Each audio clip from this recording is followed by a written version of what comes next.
I'm Jackie Simmons. I'm the host of the show, and this is the Suicide Prevention Show, part of the movement to make suicide, especially teen suicide, a thing of the past.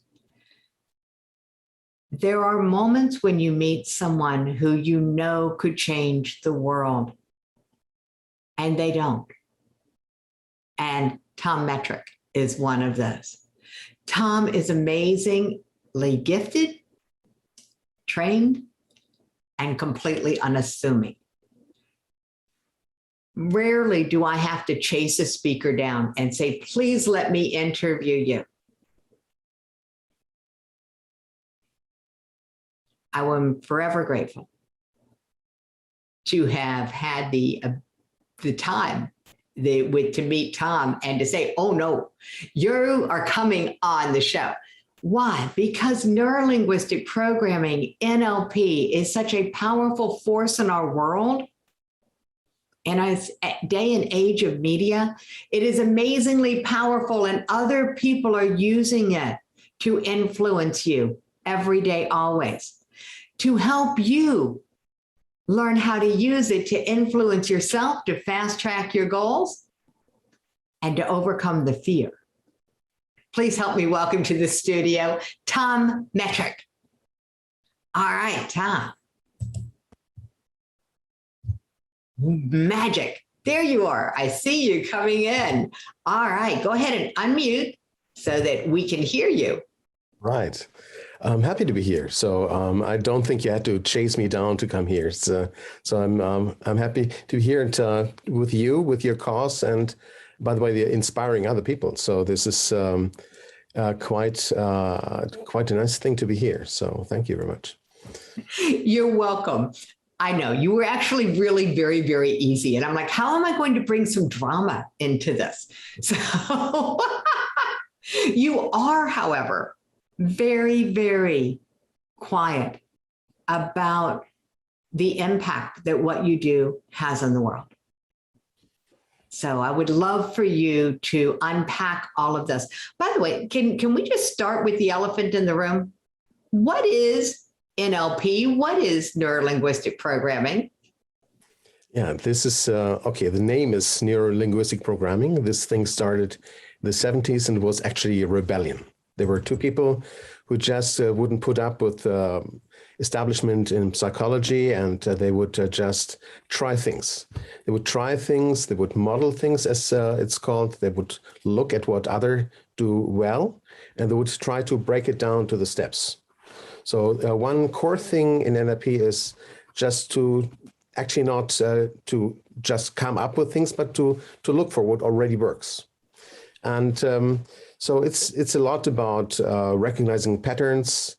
It's about learning the patterns to recognize patterns is the other thing. So when this thing likes always to do pattern, and pattern, and this is no joke. This is so it's okay, wait. I got to slow that down because I just want to make sure that my ears are hearing it the way you're saying it. It's a pattern behind a pattern behind a pattern behind a pattern. Not the fourth one. No, so, just three. But it is when you learn to learn, then you just climb one higher. It's a meta level. And when you learn to learn, this is even one higher. And they do this all the time. So that was the thing. They started just, they had pretty good psychotherapists, and they would just visit them, and they would spend months there. They would look for little things, and then they would try to decipher what it is, yeah, to see what it is. And they would try to explain it in a way that other people could do it as well. Yeah, so there would be psychotherapists who would not be able to explain why they're so good, right? Oh, and there's a lot of people who are really good at a lot of things and really bad about explaining it. Unfortunately, they have somebody writing really good sales copy, and we buy their stuff even though they're bad at explaining how to do it. Right. The copy would make it understandable that why people profit from it, and they still might not know what it consists of because they might look at the result, right? Mm-hmm. So sometimes you can easily sell something and people don't know why it works, but it works. But they went a bit further. They wanted to know the whole thing. So the whole thing resulted in a pretty own world of things. Yeah? So this is like you have a method that is this, that you go and look for the patterns. And then you have from that, they derived a framework that's pretty stable stuff as well. And then they have a million of tools. So this thing is full of things you can do. So it's like you are in front of a tool chest or like a shelf or something. And when you know what the patterns are, you go for this, that, that, and that. And people who start with neuro-linguistic programming, they most times only know the tools. So they know a few tools, so they grab into the shelves, they take a tool, and that's it. And they wouldn't see the patterns, they wouldn't see the thing behind this thing, and then they would use the tools in ways that they shouldn't use the tools. And when okay, hold it. You're going to have to back that up and give some examples. What's an example of using the tools of NLP in a way that they shouldn't be used? Very much in sales, for instance. Tools, you can do a lot in sales, and it's done all the time without people sometimes knowing where the tools came from. And you can, for instance, direct the thoughts of people. You can just direct the feelings of people. You can just make them connect things that don't belong together. You can create. Okay, so let's give an example so that we know what we're talking about, because all of a sudden I'm thinking, I saw a sales video that said, and you're going to think about being with the beginning of Facebook, or think about being at the beginning of any other tech unicorn, and that's why you want to be in on the beginning of our program. Mm-hmm. Is that what you mean by connecting things that are not necessarily connected? Like the success of Facebook is somehow going to be predictive of the success of this new program? Yeah, or the regular thing that sugary products get connected to sports. So it's like you have the Olympics, and Coca-Cola makes Coca-Cola connected to sports. It absolutely makes zero sense. But oh my God, I hadn't even thought of that. You're right. That makes no sense. Mm-hmm. Okay, mm-hmm. Thank you. That's helpful. At least now I have a connection to what you're saying. Thank you. So you can just use the tools it's like with fire. When you don't know what's behind it or what's good for anything, you might just you might light things on fire. So you might destroy stuff. On the other hand, you can do good things with that. So the amazing thing about NLP is its enormous power. But what's even more amazing that is when you go beyond that and see what is behind the whole thing, you can just solve a lot of things that seemed like a problem, but they're actually not. You just don't need to do any harm anymore, because what's good for? You can do good things. I love that idea. And you said there's a lot of power. Mm-hmm. What do you mean by there's a lot of power? For someone who knows nothing about neurolinguistic programming, what's the power of neurolinguistic programming? We should see it as the missing manual of the brain. It's like usually when we buy something, we get a manual. Sometimes you don't need it because the thing isn't so complicated, but every now and then things are not that easy. And I'd say our brains are not easy, right? And so we would just like to have a manual. It's just we usually don't have that, and that's a kind of crazy. So if I have the manual, what does it allow me to do? It allows you to be happy without walking around and shopping until you're bankrupt. You can just shortcut the thing and just be happy, right? So it allows you just to have a peaceful, constructive communication with other people. You don't need to fight anymore. What is good for? So it allows you, and then we're here just to figure out a more efficient way just to get to your goals, and more importantly, to find out what they actually are, because they might not be the goals you might think you have. And so it's good for all these things. Awesome. Okay. So understanding how powerful this is, Yeah, you just said something that reminded me of, with going after goals, and somebody said, yeah, they got to the top of the ladder and realized they had it leaning against the wrong wall. Right. Yeah. So it sounds like a cure for that. So peel it back for us. Where does somebody get started with this? That was the biggest mystery for me, because the biggest starting point, because such a not so small thing, was just to take a little bit from the book of NLP and or not a book, but from NLP. Why would people look at it at all? It's such a universal thing. When I say, okay, take the manual, say, well, okay, I'm living already. So the thing is, it usually starts with a single little thing that people make progress. It doesn't start with the deeper things. It starts with something small. Like what? Like getting your goals right. Yeah, figuring out why you are afraid of goals, and finding these things out to see that what is behind the whole thing. Where does the fear come from? Okay. Fear of goals is an interesting term that I don't hear very often. I hear a lot of goal setting workshops. What would make somebody afraid of their own goals? We are not a unified one thing. So we know that we have an unconscious mind, and in our unconscious mind, there are a lot of thoughts who are totally having their life on their own. And so they're all, usually, most of them are us. Some of them are, by the way, representing other people. That's something we have to get clear before we just deal with the ones that are really representing us. All the ones that are representing us are trying to do something good for us, but maybe what they're actually doing is not that good. And but when they're down there in the unconscious mind, we don't know. We don't know. Usually we don't talk with them because they are considered to doing sabotage, and we would see them as our enemies, though they are actually us. And so we wouldn't even know what they're up to. What is the good intention of their whatever they do? Yeah. And so if we would, for instance, be in the topic of suicide, of course, as you would say, people would commit suicide because they have a good intention, right? They have the intention to prevent their family from dealing with them. Most of the people we've talked to who survived believe that it was a selfless act, that they were actually doing something for their families that would benefit their families. Right. Yeah. And this would be when there is a part in you that is not actually representing you.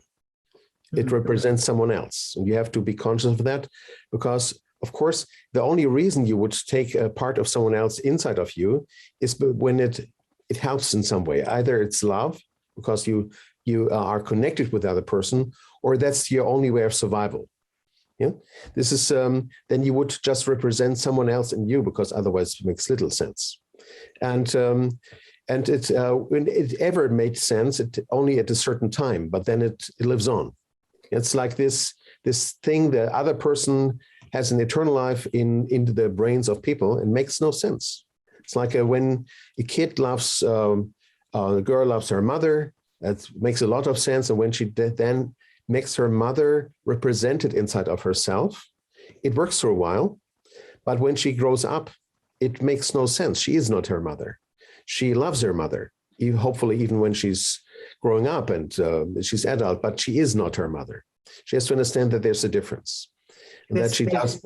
Okay, so on this particular example, it's sort of understanding where you end and another person begins. Right. It's like having clarity in these things. Yeah.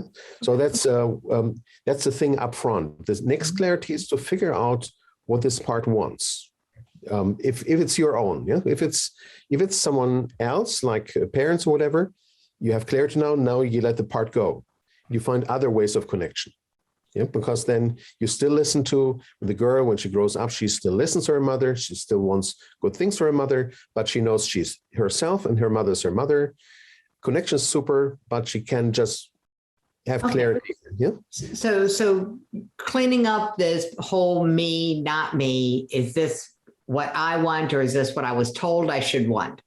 Is Yes. this, yeah. Okay. So I'm sort of getting some ideas there. It's the first step. Yeah. First step. That's the very first step. I got it. All right. I'm going to take you back a step. All right. I want to know the story of Tom, the world according to Tom.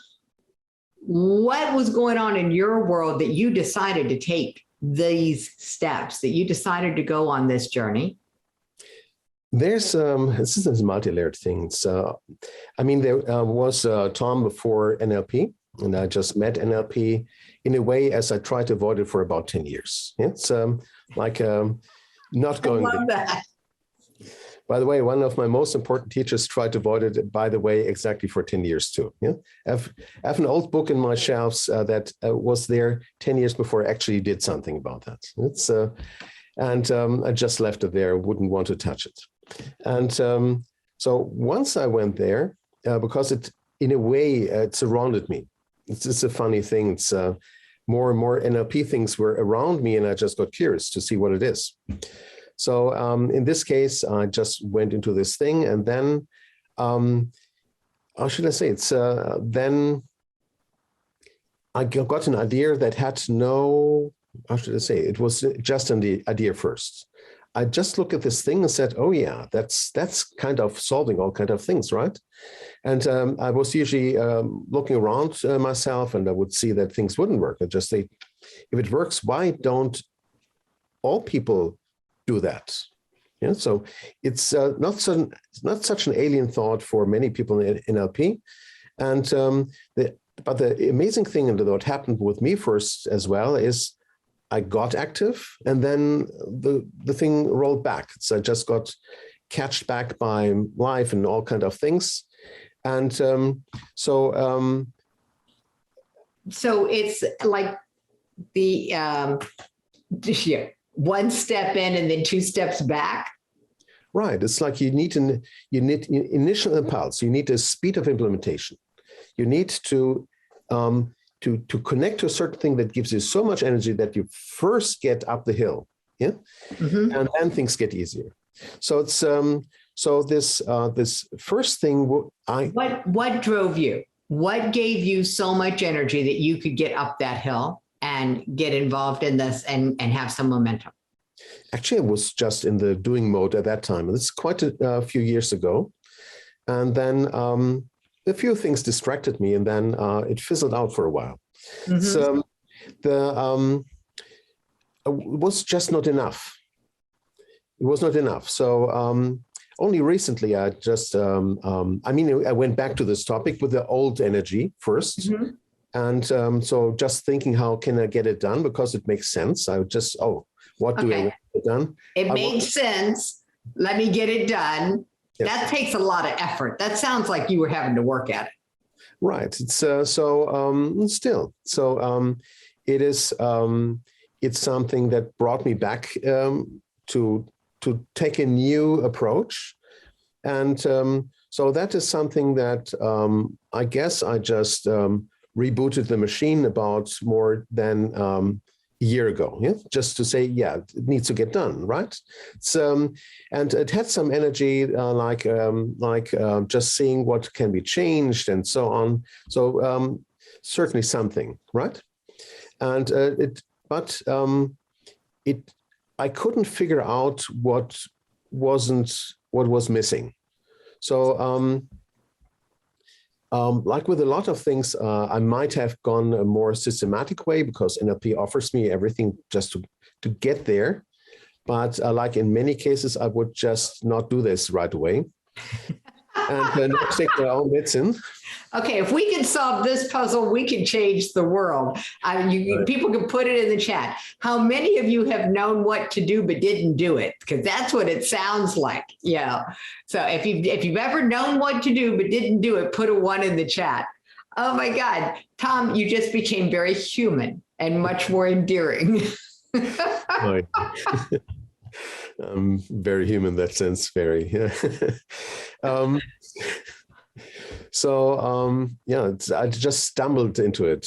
So into this thing where I'd say, okay, now I see there's the resonance. Yeah. So there's this thing that gives me kind of unlimited energy. And so I haven't mentioned the project. It's just implicit, but I just would speak it out. The project is to get everyone. That means now we have about 7.5 billion people on the globe, just to have that in their knowledge as well. So it's a kind of a not so easy project, maybe, I don't know. But I feel the resonance now. So I hope I have enough energy, find enough other people and enough luck just to get that done, right? So you're on a mission to bring these skills, these tools into the awareness of the planet, every individual on the planet. Right. Oh, that sounds like what do they call those? Hairy big goal? Yeah. Let me put it the other way around. Yeah. The interesting thing is you always could wonder why you do anything at all, right? Why wouldn't you just sit down, use, in case of NLP, my knowledge how to deal with my brain just to be happy, because I know how to do this. So I can be happy in almost every situation. I just switch into happiness, and then I'm sitting there and have absolutely no motivation to change anything, right? So it's like the old story of Buddha. He just went there, he just found enlightenment, and then he spent a lot of days there not coming back, right? Mm-hmm. So it's so after a while, he just got it. He just thought, okay, now he's enlightened, but maybe the others aren't. So he had everything he needed, but the others were still missing it. So he just went back and just taught them about that, right? So when it's just about myself, I know that I don't need all that material crap. We have enough of that. I have my relationships. It's all fine. I don't need anything anymore. It's done. Yeah. So it's but this world isn't like that. Yeah. So the thing is, and the thing that creates the resonance where I just understood what it is looking at the stars and just thinking, why am I not fully happy? There's something missing. And I just understood it's in the identity. It's in the values. I cannot allow myself to be happy if these things are not fixed. It's, that's interesting. I cannot allow myself to be happy. That's one last little piece of happiness. If these things are still problems in the world. Yes. If I'm happy alone, what's the point? Yeah. That it creates a disturbance in my identity and my values. Yeah? Got it. So, and either I would have to change my identity now just into a mindless, heartless person, yeah, and just to get my last piece of happiness, or I just have to go and do something. That's amazing. That's a very critical awareness, because you made a choice. Yes. And you made a choice not to compromise your values. What is the value? If you could put the value into a sentence, what is the value that says, I have to do what I can to heal the world? It comes from now I would express it like that. Early in my life, I wouldn't have that this kind of category for that, but it's like the categorical imperative. It's like what is good? How do I have to act? It cannot depend on me. Yeah. So we are, even if we don't feel it, we are just one world. We're one. We are not really several. So it is. It's an illusion. Yeah. I would lie to myself, and that's another value. I don't like to fool myself. And I wouldn't recommend to anyone else. The one person we should never lie to is ourselves, and we do it all the time. Unfortunately, we're very good at lying to ourselves, but it's not good. And so it is. I'm designed in a way that I just see myself as separate, and my happiness as something, as the only important thing, unless I recognize in others that I want certain other people to be happy as well. But this is an artificial thing. It's totally artificial. We are just we're all there. We're one universe, right? That's the reality. So Yeah, I mean, we can do a lot with this kind of egocentric stuff. It works. We have to deal with it, but it's not what the world is. And when you sit down and you do a proper meditation, you get there. Yeah, you can just feel it. You know that the other thing is just an illusion. When you're aware that you don't live in a vacuum, that you're not isolated, that how you feel impacts how others feel impacts how you feel, and not just within your own home. Yes. Within your village, within your country, within the world. Yeah. Why should someone who's far away be less important than someone who's standing in front of me? I mean, the difference is that the person in front of me can actually do something. So that makes sense. It's like act locally as far as I can affect something. Yeah. So the local action is important to get something done at all. Yeah. But the what really counts doesn't matter where it is, where someone is. That's an amazing awareness. I'm just going to share something, Tom. I've been struggling with this a little bit for the last year because we started the Teen Suicide Prevention Society here in America. Mm-hmm. And the youth groups that we've been working with are in Bangladesh and Kenya and Liberia. Those are the youth group leaders that have reached out for us. And I had really given myself a hard time thinking that there was something wrong with what we were doing, that we weren't doing something more at home and having more traction at home. You just gave me a new perspective on that. And I appreciate that very, very much. Thank you. Yeah. All right, goals. So I want to change the world. I want to make suicide a thing of the past. That is my goal.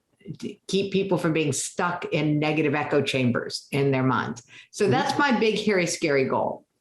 Your big, hairy, scary goal is more tangible. Yours is to get the awareness of this methodology and these tools into everyone's minds and hands. So for someone to get started, you said the best place to get started was with goals and figuring out what the goals are. Do you have some keys to this that we can share? Sure, it's all a lot of tools, right? So this is actually, when you just picture, we have on one hand, we have the goals. Yeah, so we need to get the fuel there, right? So we need to make sure that this thing is going. On the other hand, we have something like we get stopped, something slows us down, and just or blocks it altogether. It's like what you would say it's sabotage or something like this. So this thing is against us. It comes in different forms. It comes as fear. It comes in other forms as well. And so we have to do two things. First, we have to work on this speeding up, and we have to work in figuring out what's slowing down. So when we start with the first thing about putting the fuel there, it starts really with a why. So if you don't connect to the why, it's not only makes no sense, as you said, we put the letter to the wrong wall. It just stupid, right? But it is harder as well when you cannot see it. It's like when you cannot see why you're doing this. If it's muddled, you're lacking the energy. And okay. So what's one thing someone can do to get some clarity on their why? You can go into the as-if state. So that means you go into the future and you see first on the surface level what you believe you want to get. That's the one thing. Yeah. So this is the outcome. Yeah. But this is not the effect. The effect is something that is beyond that. And the effect is inside you. That's the resonance. Yeah. So when you go into the future, that means you close your eyes, you trance. Yes, you can just use some trance music and just put yourself into a state where you can actually imagine it, right? And then you go there as if it would be now. Yeah, that's the as if. It's like the future gets to be the present. Yeah, and when you investigate this thing, try to figure out. Then you are looking for where you actually resonate. Some people are working like mad to get this new shiny car. And once they have that car, they sit in that car, no resonance. We have investigated that up front, right? So if they would just go into this thing, they would figure out where is the resonance. There's more you can do. You can just walk along your values and all kind of things. But I mean, it's the most easy thing to do. It's something when we have only a few minutes here. And to explain that, that's quasi in the very basic way, easy to do. Close your eyes, get into a relaxed state, listen to something that makes you even more relaxed. Imagine you are in the future, and then start with what you believe you wanted to get, right? So that's maybe the first approach. You just thought it has to be like that. You imagine it with all colors. Yeah. So when you are going for goals, they should be SMART goals. That means they should be specific. Yeah. They should be measurable, achievable. Yeah. They should be timed. So they should be very concrete, right? So since you would start with this kind of things, or you would just picture them there, and then you would just say, oh yeah, it resonates. And then you go closer to the resonance, change a little bit. Yeah, you put something in, something out, and then it would lead you. It's a very simple approach. There are more approaches, but this is a very simple one, and I like it. It pulls you with the resonance, right? Okay, so I like it. I'm gonna see if I can capture it, because it was, and if you're driving, keep your eyes open. Don't do this at home. Yes. Okay. So when I have a quiet moment, closing my eyes, imagining what it is that I think I want, what I think the goal is, bringing it as if it has already occurred, that I already have it, and seeing if I like the way it feels, like sitting in the car. Does it really fit who I am? And if it does, how can I make it fit better? Is that what you were talking about with the tweaking, one little thing to bring the resonance up? What's one thing that would make it be even better? Sure. And you can even get more push behind it, because you could imagine as soon as I reach that, what would be next? And then you can repeat the process. Cool. So for someone who's just getting started on this whole journey, how often, how much time, what are the actual bits and pieces, that somebody would do? You mean just for that part? I mean, people could just do it now. So I mean, how much time? They're not going to do it now, because they're not going to go away from our conversation. They're going to stay with us. We're going to just make this clear. So when they are not paying attention to what we're saying, I mean, would it be reasonable for somebody to say, hey, I don't have a lot of time. I've only got, 3 minutes. I've only got 5 minutes. On linear time, what's a good place to start? Let's say at least 15 minutes. You could do it shorter. But you need to get into this kind of imagination. Otherwise, it's a bit shallow, right? I mean, you can do this with a 1 minute thing, but maybe you don't get that far. And it's a bit better just to let yourself. When people get that clear, I mean, they save years of wrong work itself, going in the wrong direction, right? And it can be done. Of course, it might even take more time, because you might go for different aspects. You would say, what is the thing with the relationship with the family? What's the thing with the job? Yeah, and and of course, we can add a few things. Yes, and so we can get this really much more complex and actually makes sense. But for this little thing we talked about, as a starter, 15 minutes. 15 minutes is a good place to start. All right, as a starter, 15 minutes. I can come up with 15 minutes. It fits into laser coaching when you want to. Yeah, well, and I do like things that are fast. So 15 minutes meets my criteria. Yeah, that's cool. All right, so that's the first place to start. 15 minutes, seeing if your goals are really your goals, if they're really a good fit for you, is about being able to bring them, or bring yourself to them, or bring them to you, whatever, to have the present moment experience of having them. Did I get it? Yes. And actually, it has a second component, because we now confirmed if these are the right goals, but it has a second component. We have a bias about what you can get now or in the future.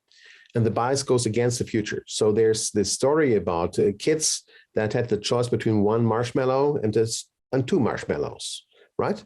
So many kids went with one, that if they would eat one marshmallow, that's it. Yeah? If they would not eat it right now, they would get two. Oh, so they could have one marshmallow now, and if they waited, they could have two marshmallows in the future. Right. So, but since they would not go into the futures themselves, they would not go into the as if frame. They would just take the one because that's very real. And the thing in the future is not so real for them. Right.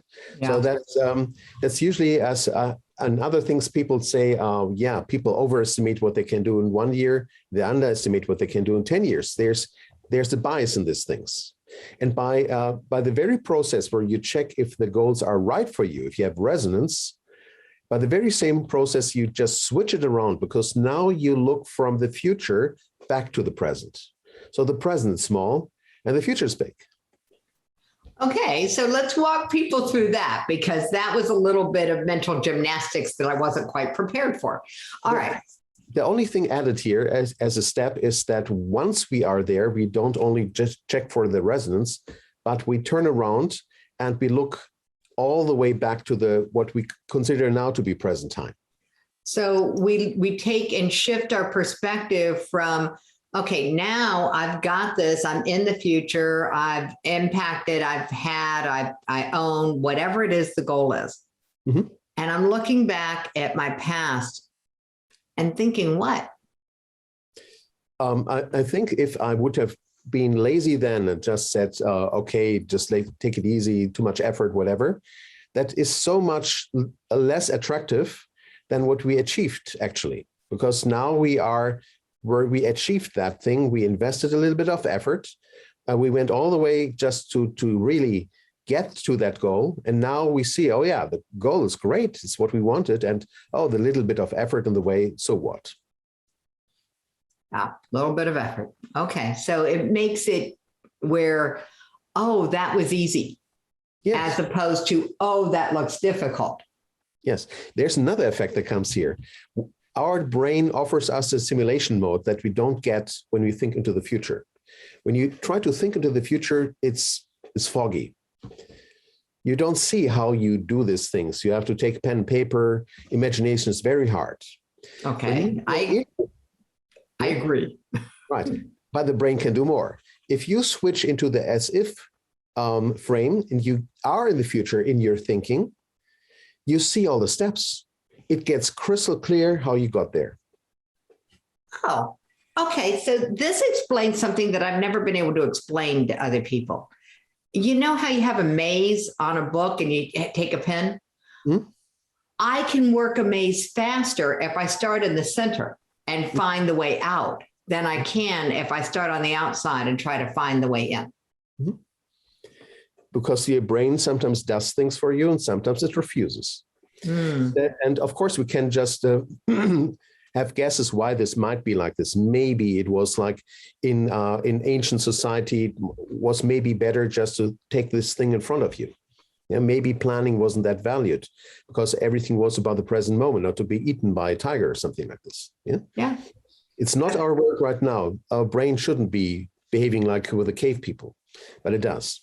So, but we have our tools. When we have the manual, we just well, you just said said something really important to me because I deal in this realm of what is it that makes teens more susceptible to suicide at certain ages, and adults with a fully developed prefrontal cortex can project into the future. Mm-hmm. With that piece of the brain missing, as it still is for teens, they literally cannot project into the future. And yet that's the age we're trying to get them to decide on their future. It's a little bit insane when you start looking at it. At least that's what I've found out about it. Right. Understanding how my brain works, since I'm no longer a teen and haven't been for quite some time, is really useful. So this is a lot of fun for me. All right. So now that I have done these exercises with my brain, made sure that my goals are there, and I'm going to immediately come up with crystal clear steps. Yeah, If this is so simple, what's in the way of people getting their goals? right. Let's switch to the way part. So it's because some things are just about competence and really doing stuff. Mhm. That's just work to get it done. Yeah. So, and the sorry, and the other thing is there might be things that stop you from doing that. Although you would be perfectly able to do that, you even see the steps and you don't do it. Yeah. The first thing was really that we cared for the fuel. Now we just care for the resistance, for the fears, for the self-sabotage, right? And and the thing, let's pick a few things. First, let's start with the bias again. We just talked about the bias with the with the goals. The goals kind of grow when we just look at them, right? Mhm. So when we look when we get closer to them, that means if we go into the future, the goals get larger, and we get more. Is that a good thing or a bad thing for the goal to get larger? It's a good thing because that's what you get. You put the effort there, you get more out of it. Better, right? Okay. So, if you see the goal as larger in more colorful ways, when you see closer, it gets the more attractive. You would do almost anything, everything for that, right? You're more motivated. Okay. You're more motivated, right? When you look closer at fear, it gets smaller. Oh, It's just the other way around. isn't that interesting? Yes, it is. All right. Because when you look closer, the bias fades away. You see the reality. Ah, got it. All right. So this is why people really don't die from public speaking, even though they're afraid that they will. Yes. So once they speak, yeah. they're close enough to understand that it's not that bad. We shouldn't skip it. It's a small thing, yeah, but it's like be with a fear. It's like the method here is when you have a fear, don't run away. It's not going to eat you. So just be with the fear and watch it melt away. Yeah, but usually they don't completely melt away. So that would be very hopeful. It's like they just get a bit smaller and then we have to do a few other things. Okay, so the thing. I was going to say, all right, Tom, I love that magic wand analogy. And how much do you charge for those wands? You know, we could make a fortune. Yeah, if we could just give people that one piece and it was that simple for them to go away completely. So I'm glad you've added the caveat. Right. That it's not that simple, but you would be astonished. There are a few things, and I come to the third one. The third one is so much easier than everyone thinks, and I'm doing it all the time. Yeah, I'm just haven't to mention, but I'm an NLP trainer and NLP coach, so I'm just doing this stuff. And I'm going to slow you down because you said it so fast. I don't think anybody heard what you said. It sounded like you said I'm an epic trainer, and I'm like, no, you're an NLP trainer, and you're an NLP coach. So yeah, I mean, that's why you're on the show talking about NLP. And you're right. I did not give you a proper bio, but then I don't tend to. And I realize it's because of people's tendency to judge by the language that I use when I introduce people. And I'm like, no, if the topic resonates with you, come see what the experts have to say, because I only interview experts. So thank you for being willing to be interviewed, even without a bio. Right. The third part, we just with the first thing, there's a second, and that is a third. The third one seems so difficult for people. That's traumata. So it's like traumata. Not every trauma work is very quick and easy, but when you get it right, when you do the right things, it's so much easier than you think. I will just give you an idea what it is. So, and can be done pretty quickly. But the second thing is very common. That is what I explained at the beginning. This is the parts. We are not one part. We have other parts as well. So sometimes the other parts are both conscious. We have a very simple work. It's like we, on one hand, we would like to go to sit in the sun. On the other hand, we want to do the tech stuff. Yeah. And we know that when you do the tech stuff, we get money. We like that idea. if we get money, others have to pay, right? Let's assume for employed people, they usually get something back. And on the other hand, or at least for business people, that don't get punished, right? I'm not employed, but so I have to do the tax stuff so that I don't get a rough time with the tax department, right? So it's at least there's some benefit. So they would really like to do both, and then they're in a conflict. That's a quite easy thing. You can think about it, and so let's not think about that. So it gets more difficult if one part is up here, that's us, that's what we believe we are, and the other part's still us. Yeah, it's still us. The other part is down there in the unconscious mind. And there are many of us there, of the unconscious ones, right? So there's a whole, it's like you would look into a stadium. It's like, not that many, but you have certainly hundreds of them. So, and all of these parts want to do, want your best, because they are actually you. Yeah, this is not someone else. We just filtered the someone else's out already. We talked about that. Okay, yeah? so there's a lot of potential conflict about, we all want what's best for us, but we might not all agree on what is best for us in that particular moment. Right. And now what you do, the method is quite easy, actually. Usually it gets better as the more it gets mastered, because the biggest roadblock is we have to be able to talk to ourselves. This is the most difficult of all of them. But let's say, okay, even if we are not masters in that, we still can do something about it, right? We just get in contact. The very first step is to exert love to our a bit goofy inner parts, yeah? That are doing things they shouldn't do, but they do it with love as well, because actually they are us, right? And we have to start with love. We should not fight ourselves. This is not the way we do it. Yeah, we could, in other things, we could maybe just use willpower and kind of walk beyond, or the inner part can do that, but it costs a lot of energy. And so the thing we should do is we should make the little saboteurs our friends, right? And so we start with that. That's the most difficult part. That's the thing I spend hours when I teach people in this thing to get that right. Yeah, because they always like to walk by this thing. There's it's not important. No, this is important. And so you have to come with a positive message for your inner parts. Then they slowly start talking. Next thing is you have to know how they talk. Yeah. How is it what you believe they talk to you? It's not easy either. But let's say, even if you're not that deep and you just want to do a quick thing, it kind of works. Yeah.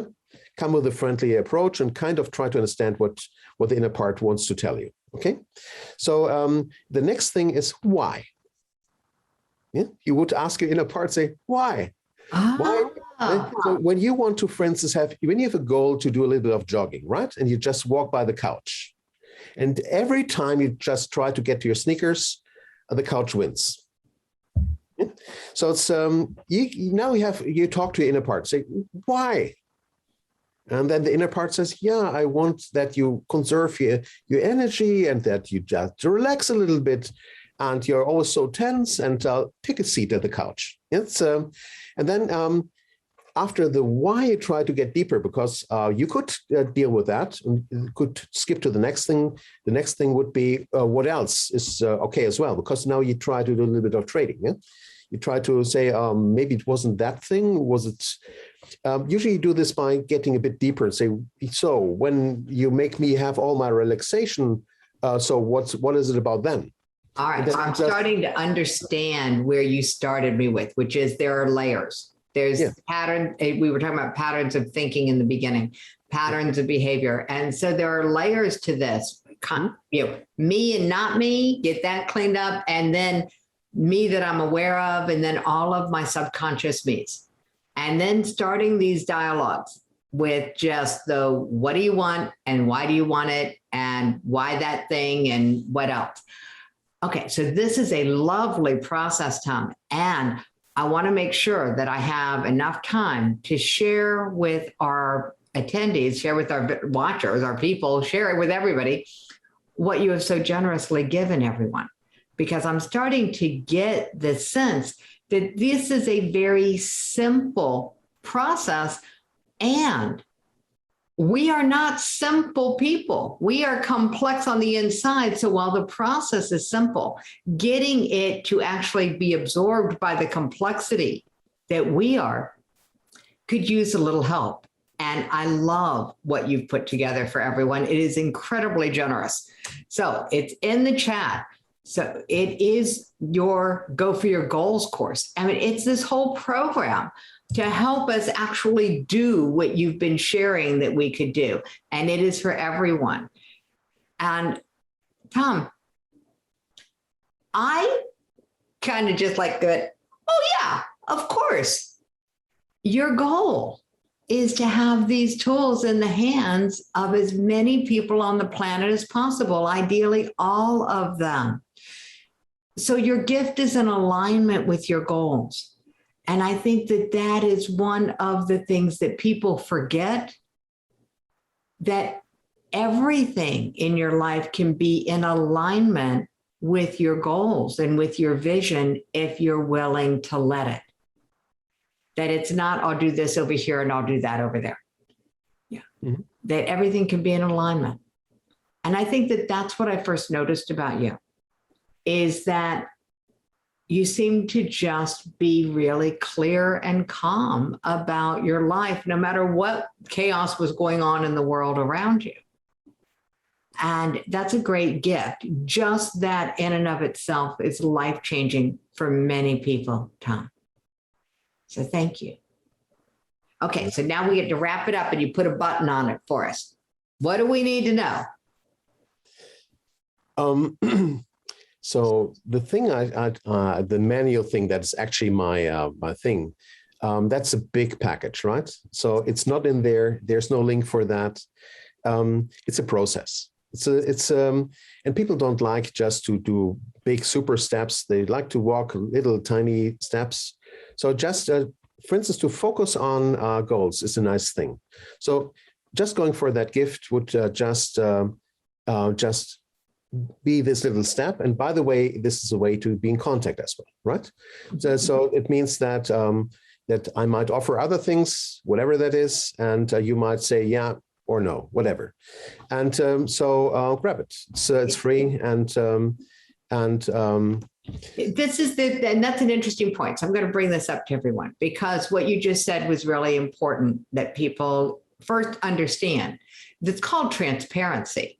You know, when you opt in for the gift, I will have your email. So I may send you more information about what I do. Mm-hmm. That's one way that people can stay in the dialogue with you. And if they get the gift and they don't want to hear it anymore, there's always an unsubscribe button. Yes. On the other side of the coin, if they want to be in conversation with you, they can opt up to be a VIP, a very inspiring person on the show, and interact with you in the VIP Facebook lounge. You know, so there are lots of different points of connection, and it's about being aware that what they need is here. That's the whole point in the conversation, is using NLP to reconnect you with you and help you discern what you really want in life. Everything that you need is already here. You just can't see it yet. Right. Thank you, Tom. That's a lovely, lovely gift, and a great example of ethical use of NLP, if you will, which is transparency, as opposed to what we're exposed to so often, which is, let me tell you what you want to hear, and then I'm going to shove what I think you need at you. I think that there's a cure for that, and you're part of it. And I am delighted to know you, and so appreciative of you being here, Tom. As well. I'm so happy to know you. Thank you. Thank you very much. You are very, very welcome, Tom. And thank you for all of your time and wisdom and your gift.